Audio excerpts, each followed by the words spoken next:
I'm going to perform for you a delightful sequence of curves, maneuvers and shapes in the sky, and this, I can assure you, is an absolute delight and a pleasure to watch.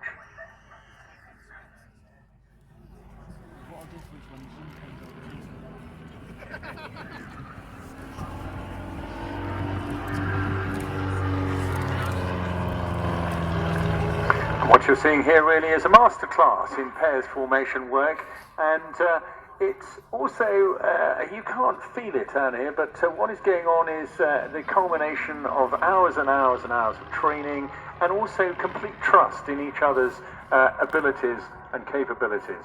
John leading it, you may hear him if you're listening on scanners and things, calling out the shots. We'll drop into the cockpit now and again. But of course, Andy working really hard to stay in that really superbly tight formation. So take my hat off to these guys already, and as I say, this is a very elegant display. They make it look effortless, but of course behind all that is a huge amount of practice. What they're flying here is one of the series of the Vans aircraft, hugely popular kit plane company, with well over 9,000 of them flying around the world. These are RV4s, and there are about 1,400 of these in the world, and pretty much all of them amateur built. And these two were actually built in the United States and imported to the UK at the end of 2014 by both John and Andy. It's a development of the RV3. People loved the RV3 but wanted to share the experience, so a second seat was put in, and there was born the RV4. You'll see a couple more of these later on with Team Raven as well, but I don't know, I'm a huge fan of Pear's air display work, and these particular guys do it so well.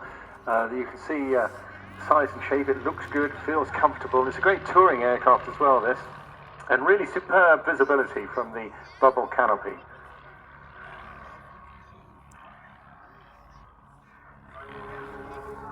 Made almost entirely of aluminium, riveted together and powered by a 160 horsepower low climbing engine. It's very clean design, as you can see, and will comfortably cruise at around 160 miles an hour at only 8 gallons of fuel an hour, and that is really economic. Got very light and well harmonized controls, making it feel like a real pilot's aircraft, and a real delight. Breaking up the formation now. You see them will go into their individual work. Replicating 2 loops, and now an opportunity to rejoin. And this is always the tough part.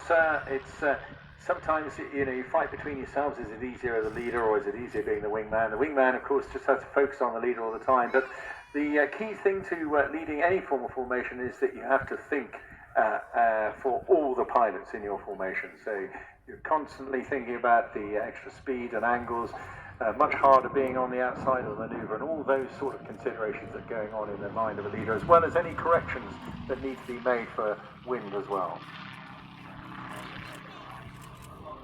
Forming a barrel roll there, and that, if you can imagine yourself with one of those big old beer barrels there, and the shape flying right around the outside of it.